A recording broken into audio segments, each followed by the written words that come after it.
शेष ने जो पृथ्वी को धारण किया हुआ है उसमें भी आधार तप है, और तप से व्यक्ति कुछ भी प्राप्त कर सकता है। सीधी सी बात है कि संघर्ष करके, पुरुषार्थ करके व्यक्ति क्या नहीं प्राप्त कर सकता है। महाभारत में प्रश्न उठता है कि पुरुषार्थ बड़ा है कि भाग्य बड़ा है। और योग वासिष्ठ ग्रंथ का अगर कभी आप अध्ययन करेंगे तो वशिष्ठ जी महाराज ने भाग्य की धज्जियां उड़ा दी। भाग्य नाम की कोई चीज ही नहीं, ऐसा कह दिया योग वासिष्ठ में। और महाभारत में तो स्पष्ट लिखा है कि पहले कर्म फिर भाग्य बनता है। कर्म के बिना भाग्य का निर्माण नहीं हो सकता है। इसका अर्थ मूल क्या हुआ?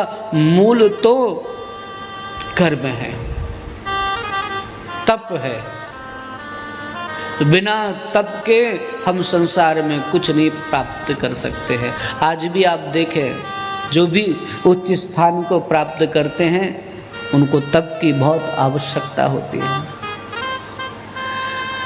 बच्चे विद्या अध्ययन के लिए तप करते हैं, ऊंची पोस्ट पाने के लिए तप करते हैं, और हम देखते हैं वे किसी साधु से कम नहीं।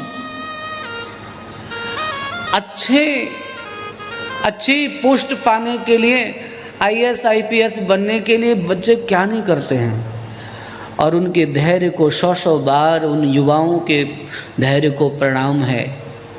1 नंबर से 8 घंटे पढ़ने वाले, 8 घंटे भजन करने वाला कोई हो तो हम कहते हैं वो गुरुजी 8 घंटे भजन करते हैं।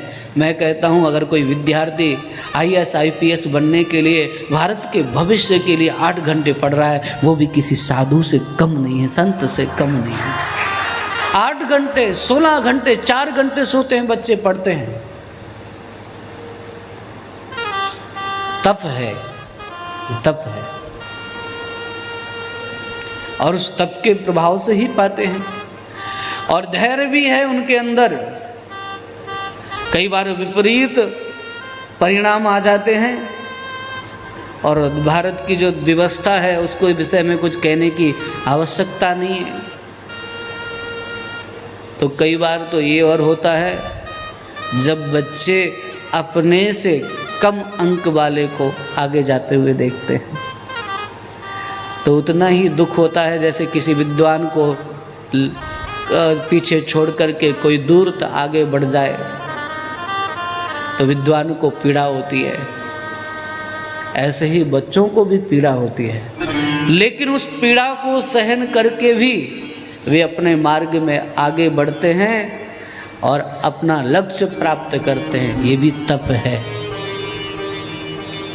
चाहे वो भौतिक संसार के लिए तप हो या आध्यात्मिक जगत के लिए तप हो, बिना तप के कोई गति नहीं है।